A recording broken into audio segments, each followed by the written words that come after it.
কিভাবে বাইবেল অধ্যয়ন করতে হবে সেই পাঠে আপনাকে স্বাগতম। এই পাঠে আমরা কার্যকরী বাইবেল অধ্যয়নের 3টি গুরুত্বপূর্ণ ধাপ সম্পর্কে শিখব।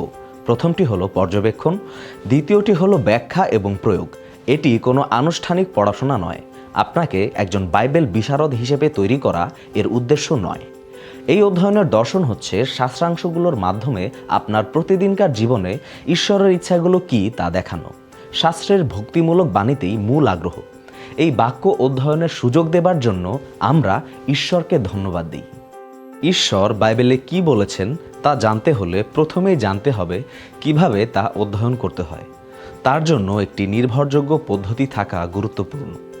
বাইবেল অধ্যয়নের 3টি ধাপ রয়েছে, সেগুলো হলো পর্যবেক্ষণ, ব্যাখ্যা এবং প্রয়োগ। পর্যবেক্ষণ তুলে ধরে যে এটি কি বলছে, এই শাস্ত্রাংশটির লেখক আসলে কি লিখেছেন, এর প্রেক্ষাপট কি, লেখক কোন ধরনের ব্যাকরণ ব্যবহার করেছেন, বিষয়গুলো তুলে ধরার জন্য লেখক কোন ধরনের সাহিত্য কাঠামো এবং পদ্ধতি বেছে নিয়েছেন।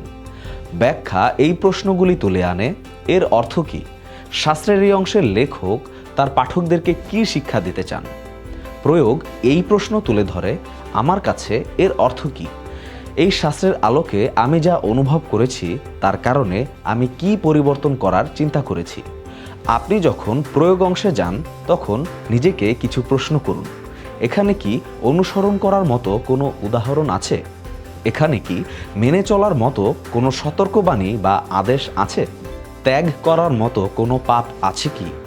যিশু বা ঈশ্বর সম্পর্কে কোনো নতুন সত্য বা আমার নিজের জীবনের জন্য কি কোনো সত্য আছে? এখানে কি কোনো চ্যালেঞ্জ ও উৎসাহের কথা, সান্ত্বনা এবং অনুপ্রেরণার কথা আছে? এমন কি কোনো প্রশ্ন আছে যার উত্তর আমার জানা নেই? এই অংশ সম্পর্কিত অন্য কোনো শাস্ত্রাংশ কি আছে? শাস্ত্র অধ্যয়নের সাথে সাথে এই প্রশ্নগুলো আপনাকে শাস্ত্রের বিষয়গুলো প্রয়োগের ক্ষেত্রে সাহায্য করবে।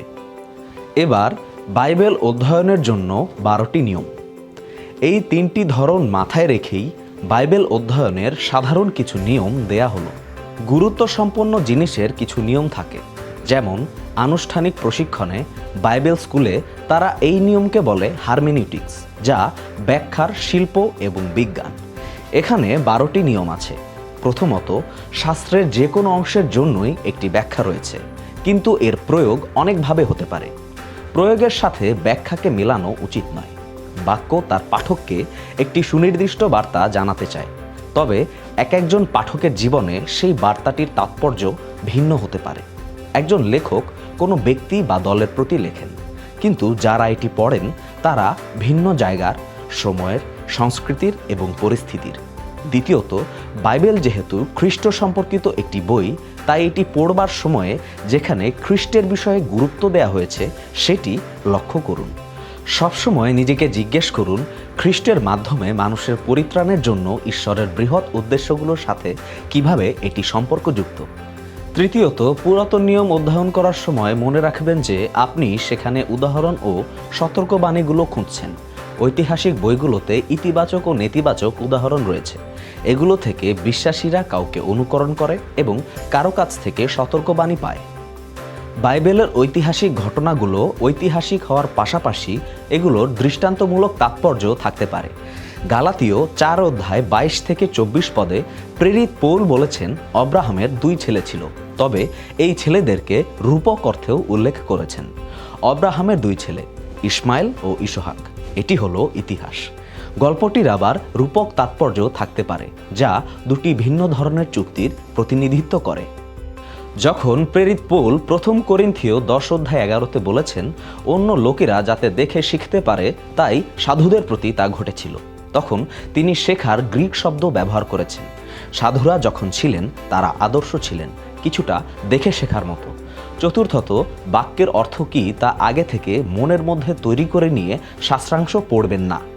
বাইবেলের কোনো অংশের পর্যবেক্ষণ না করে, অর্থ অনুমান না করে এর মূল অর্থ অধ্যয়ন করুন।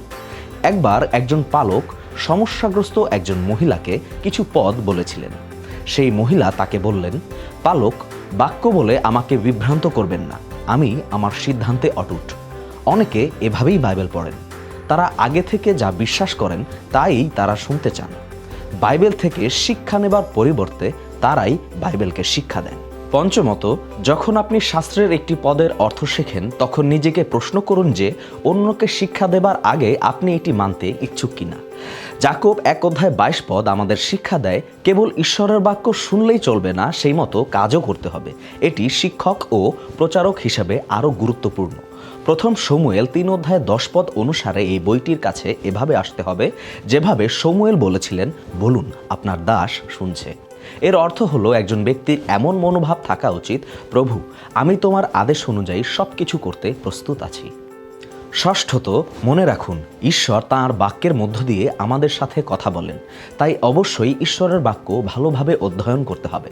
পবিত্র আত্মার মাধ্যমে তা প্রকাশিত হওয়ার জন্য ঈশ্বরকে বলতে হবে। ঈশ্বরের সাথে যোগাযোগ করার জন্য আপনার শাস্ত্রের কাছে আসা উচিত। সপ্তমত, বাইবেলের কিছু অংশ আছে যেগুলো বোঝা কঠিন।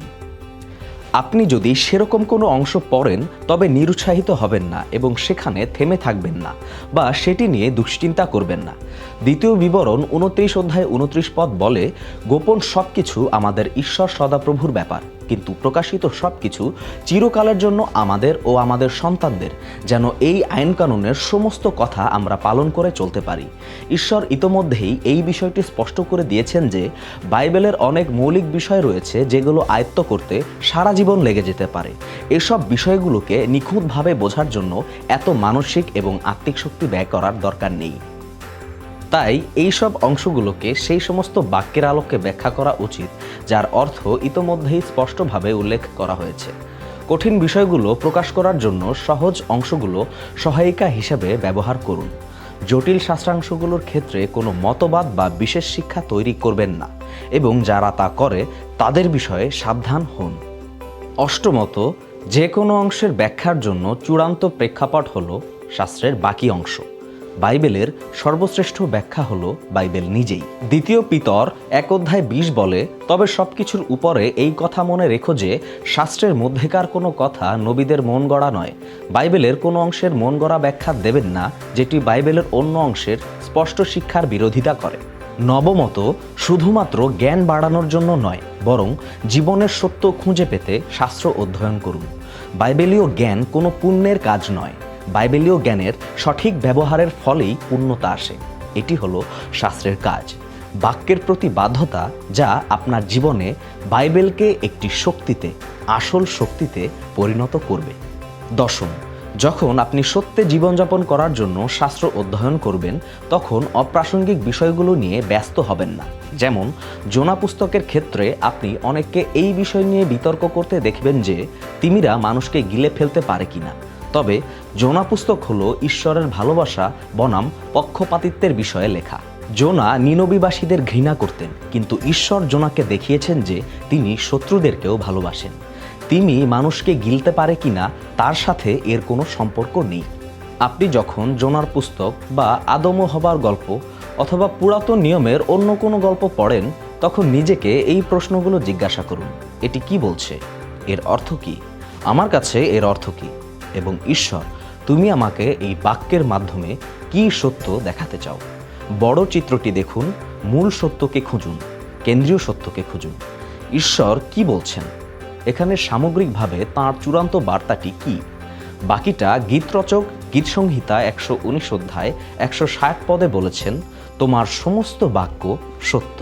এই একই উদ্দীপনায় 11তম নিয়মটি হলো বাইবেল অধ্যয়ন করুন, বিশেষ করে নতুন নিয়ম যাকে আমরা পুস্তকের সারমর্ম বা পুস্তকের যুক্তি বলি, তার কারণ অনুসন্ধান করুন। রোমিও এবং ইব্রিয় পুস্তকের একটি চমৎকার সারমর্ম রয়েছে, গোটা বই জুড়ে একটি বিষয় প্রাধান্য পেয়েছে, তাই এর বিশেষ যুক্তিগুলো আবিষ্কার করুন এবং তা যৌক্তিকভাবে অনুসরণের চেষ্টা করুন।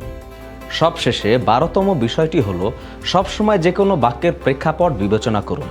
বাইবেলের ভুল ব্যাখ্যা করার সবচেয়ে প্রচলিত উপায় হচ্ছে কোনো বাক্যের প্রেক্ষাপট না জেনে নির্দিষ্ট কোনো অংশ উল্লেখ করা। যদি আপনি বাইবেলের কোনো বাক্যকে তার প্রেক্ষাপটের বাইরে নিয়ে মূল প্রেক্ষাপটকে বাদ দেন তাহলে আপনি সেটিকে নির্দিষ্ট কোনো অর্থে প্রমাণ করতে পারবেন।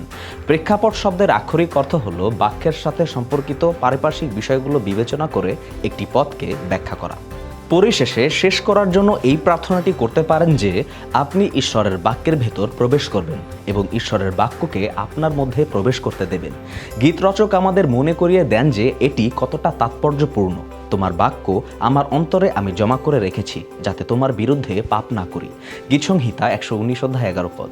ঈশ্বরকে সন্তুষ্ট করার মূল বিষয়টি হলো তাঁর বাক্য শেখা, অধ্যয়ন করা এবং সেটি আমাদের জীবনে প্রয়োগ করা।